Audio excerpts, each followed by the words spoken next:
Hi, I'm Keanu, and we're at Mission San Juan Capistrano.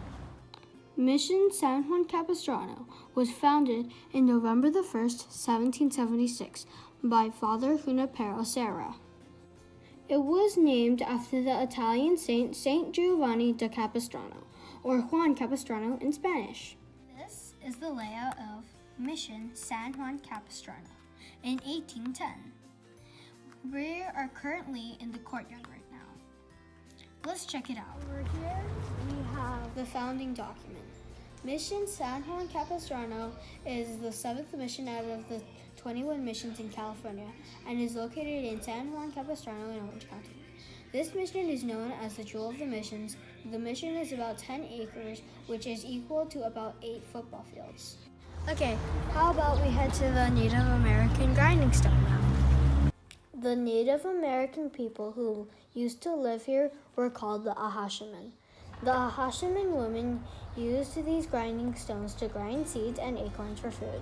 Let's head over to the olive mill now. One of the first things the Spanish missionaries did here was to plant olive trees. This millstone was used for crushing olives to make olive oil. Olive oil was used for lamps, medicine, lubrication of machinery, and cooking. This building has the Padres' guest rooms and the soldiers' barracks. Okay, now let's head over to the soldiers' barracks. 6 to 10 soldiers were stationed at each mission to defend the mission from pirates, Native Americans, etc. Mission soldiers were called leather jackets because the sleeveless jackets they wore was made out of 7 layers of deerskin to protect against arrows. Usually there were no attacks, and the soldiers trained the Native Americans in trade skills and oversaw the construction of the missions. This is the south wing, which includes the hat factory, candle room, Padres kitchen, granary or pantry, Padres office, bedroom, and dining room. Let's check it out. Okay, now let's head over to the Padres kitchen. The Padres had male cooks work in a separate kitchen for their meals and important mission visitors. This kitchen had a chimney that allowed for smoking and curing meat. Different cuts of meat were hung in the chimney for smoke curing. The women were the cooks for the community and worked in large outdoor kitchens. They cooked food for over 1,000 people daily. For breakfast and dinner, they made atole, which is a gruel made from corn or barley, similar to oatmeal. For lunch, they made pozole, which is a meat and vegetable soup stew. Now we're in the mission granary. This is where the beans, wheat, barley, and dry goods were stored. Other foods were either smoked, salted, pickled, or dried, then stored in containers and placed in this room. Okay, now we're heading over to the Padres headquarters. This is where the 2 Padres assigned to the mission met with traders, ship captains, and important mission visitors. This is also where they met mission supervisor to plan day-to-day activities. In the evening, this is where the Padres wrote letters, updated ledgers, and read. So now we're exiting the Padres headquarters, and we're gonna enter the Padres dorms. Here is where the Padres slept. The Padres had their own different sleeping quarters. They live on a few material comforts. They are devoted to their work and left them with a little time for themselves. There you guys are. Come over here. This is the dining room. Oh, how'd you guys get here so fast? Anyways, this is the Padres dining room. This is where the Padres ate with important mission visitors and traders. They worked with traders to get items they cannot make in the mission. Did you know the Padres' favorite drink is hot chocolate? The copper pot on the table was used to make hot chocolate. Although they lived simply, they were allowed one comfort: hot chocolate. This is the West Wing, where they had the weaving room, the shoe shop, soap factory, blacksmith shop, and winery. Now they have it as a Native American exhibit. Oh, there you guys are. You have to come in and check this out. Ahashiman lived here for over 10,000 years. The men hunted and fished for food using a bow and arrows, hunting sticks, traps, and nets. The women gathered plants and firewood. They made food and weaved baskets. Now let's check out the instruments that they used for their music and ceremonies. This is the deer wolf hat rattle. And this is a carver stick. Now let's check out the wine vat. Grapes were planted at the mission to make sacramental wines for Mass and They communion. pick out grapes and they put it in here. And then they mash it up and they get the juice and make it into wine. Place is behind the west wing and it's called the industrial area. Let's check it out. These are tall log cooking stoves.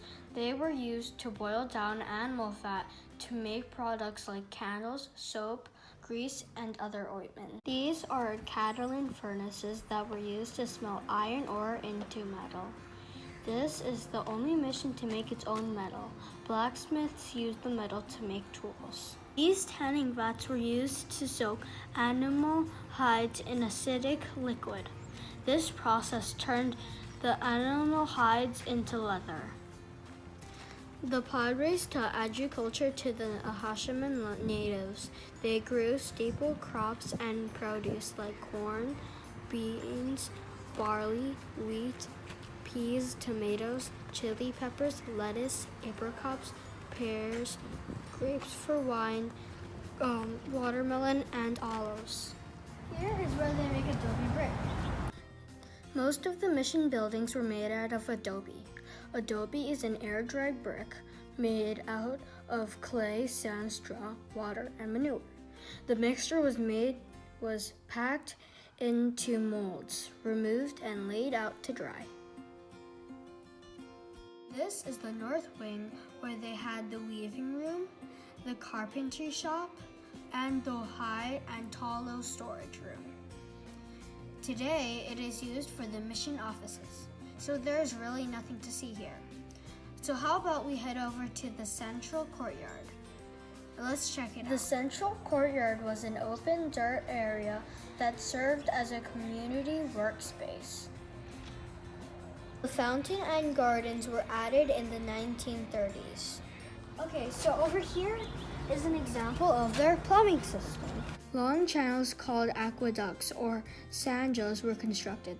These sanjos brought water from creeks for drinking, irrigation, bathing, and etc. This is the east wing, where the Sarah Chapel is. Come on, let's go inside.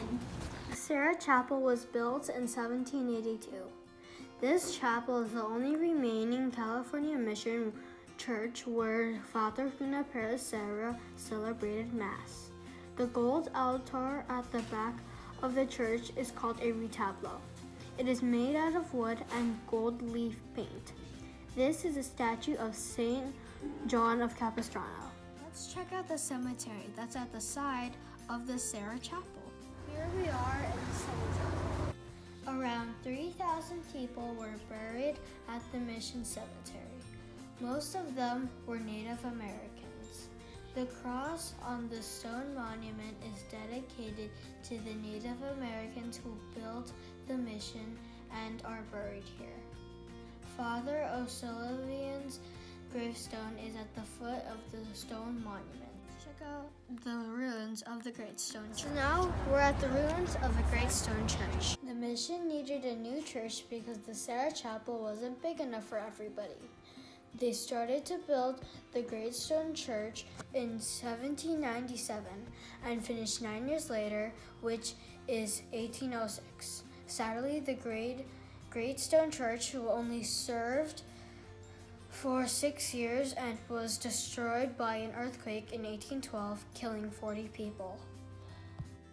The bells on the bell wall were originally hung in the bell tower of the Great Stone Church. After the earthquake, they made the bell wall.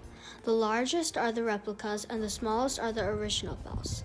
Later, the other two bells were found in the ruins and they were hanging where they would have stood in the bell tower in the Great Stone Church. Our day at the mission is over. They called this mission the Jewel of the Missions because of its Great Stone Church. There was no other church like at that time that was made out of stone. Everything was beautiful for sure. This mission is truly the jewel of the missions.